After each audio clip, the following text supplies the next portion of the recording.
గురుగారు ఉచ్చిష్ట గణపతి స్వరూపం, గణపతి స్వరూపాలలో ఇది కూడా ఒకటి కదా. ఈ ఉచ్చిష్ట గణపతి స్వరూపం సాత్విక ఆరాధనకు తగదని చెప్తూ ఉంటారు, నిజమేనా? గం గణపతయే నమః. గణపతి ఆరాధన అనేది షణ్మతములలో శంకరాచార్య స్వామి వారు ఒకటిగా స్థాపించారు. అంటే మనం ఆరాధించవలసిన, అంటే వేదం అంగీకరించినటువంటి 6 ఆరాధనలు, వీటిని అంటే శివ, విష్ణు, శక్తి, గణపతి, సూర్య, ఇవి షణ్మతములు అనే పేరుతోటి ఆయన ప్రతిపాదించారు. ఈ అందరూ కూడా ఇవి చేయండి అని చెప్పారు. అందుకోసం మీరు మీ మీ ఇళ్లల్లో మీరు తప్పకుండా పంచాయతన పూజ చేయండి అని కూడా చెప్పారు. అంటే 5 దేవతలను పూజించటం. ఒకే మన ఇంట్లో ఉండే మందిరంలో 5 దేవతలు ఉంటారు. నాకు విష్ణువు అంటే ఇష్టం అండి అంటే విష్ణువుని మధ్యలో పెట్టండి, శివుణ్ణి నైరుతిలో పెట్టండి, ఆగ్నేయంలో అగ్నిహోత్రుని పెట్టి, సూర్యుడిని పెట్టండి. ఇట్లా 4 వైపులా అందరూ ఆరాధించాలి. నేను విష్ణువుని ఆరాధిస్తున్నాను కాబట్టి మిగతా వాళ్ళు అసలు దేవుళ్ళు కాదని వాళ్ళని నిందిస్తానని అట్లా అనకూడదు. అందరినీ పూజించాలి. నాకు శివుడు ఇష్టం అంటే శివుణ్ణి మధ్యలో పెట్టు, విష్ణుమూర్తిని మరొక ప్రదేశంలోకి, ఇట్లా 4 దిక్కుల 4 మధ్యలో ప్రధానమైన వారు. ఇది పంచాయతన పూజ అని అంటారు. అందులో తప్పకుండా గణపతి ఉంటారు.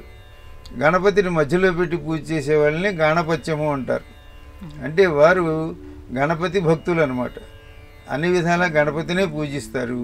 విశ్వోత్పత్తి విపత్తి సంస్థితి కరో విఘ్నేశ ఇష్టార్థదక.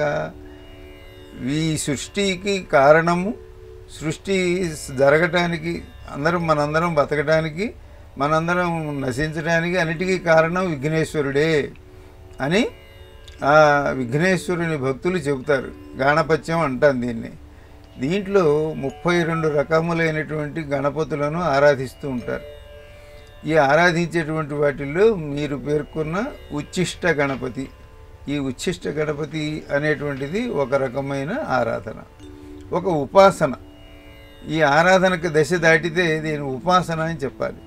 అంటే వ్యక్తిగతంగా మనకు మనం చేసేటువంటి జపతపాలు, దాని ప్రణాళిక అంతా వేరుగా ఉంటుంది. ఉపాసన ప్రణాళిక వేరుగా ఉంటుంది. ఆ ఉపాసన చేసేటప్పుడు ఈ ఉచ్చిష్ట గణపతి ఉపాసన అనే దాని మీద మీరు అన్నట్లుగానే కొన్ని వివాదాస్పదమైనటువంటివి, అంటే అది దానిని మనకు సాత్వికమైంది కాదని, రాజసికమైందని, ఇంకా తామసికమైందని, ఇటువంటివని దాని గురించినటువంటి కొన్ని ఆరోపణలు ఉన్నాయి. అయితే శంకరాచార్య స్వామి వారు వీరందరితోటి వాదించారు. ఆయన మొత్తం భారతదేశం అంతా పర్యటించి ఎక్కడెక్కడ ఎవరెవరు వారు మా మతమే గొప్పది, అంటే మా సిద్ధాంతమే గొప్పది, మతం అంటే ఇప్పుడే అర్థం తీసుకోకండి, మా సిద్ధాంతమే గొప్పది అని అందరూ శంకరాచార్య స్వామితో వాదించేవారు. అప్పుడు ఆయన మీ సిద్ధాంతాన్ని వేదం ఒప్పుకుందా లేదా అనేది ప్రాథమిక ప్రమాణం. ఇది వైదికమైతే అప్పుడు మీరు నాతో మాట్లాడండి, మీరు చేసే తప్పులేమిటో నేను చెప్తాను అని వైదికమైన వేద ప్రమాణం కలిగిన వాటిని ఆయన ఈ 6 స్థిరపరిచారు. అంటే శివుణ్ణి పూజించండి, విష్ణువుని పూజించండి, అమ్మవారిని పూజించండి, గణపతిని పూజించండి. వీరంతా కూడా వేదం అంగీకరించినటువంటి మూర్తులు, సాకార మూర్తులు.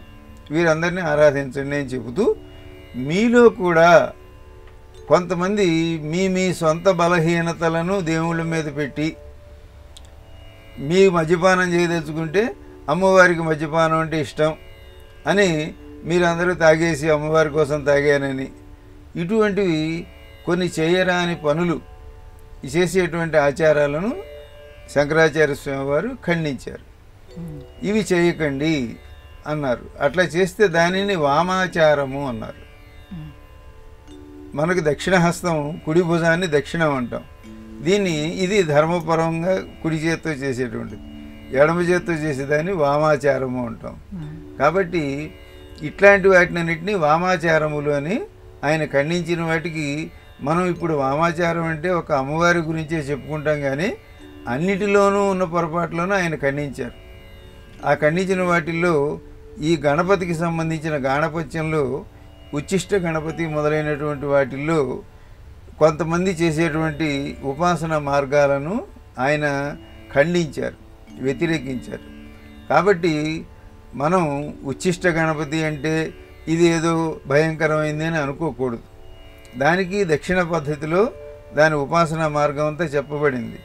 ఆయన నీలివర్ణంలో ఉండటం కానీ, అమ్మవారిని వాళ్ళు తొడలో కూర్చోబెట్టుకుని ఉండటం కానీ, ఆయనకు ఉండేటువంటి చేతులు, అందులో ఉండే వస్తువులు, ఆయన ధరించేటువంటి నల్ల కలువ, ఇటువంటివన్నీ కూడా శంకరాచార్య స్వామి వారు చెప్పినట్లుగా దక్షిణాచార పద్ధతిలో ఉచ్ఛిష్ట గణపతి ఆరాధన తప్పు కాదు.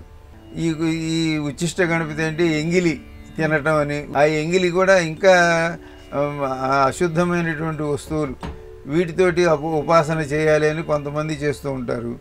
అటువంటివి కాదు. ఉచ్ఛిష్ట గణపతి సరైన దక్షిణాచార మార్గంలో శంకరాచార్య స్వామి వారు చేసినట్టు చేస్తే అది మనకు మంచి సత్ఫలితాలను ఇచ్చేటువంటి మార్గమే తప్ప వేరే కాదు.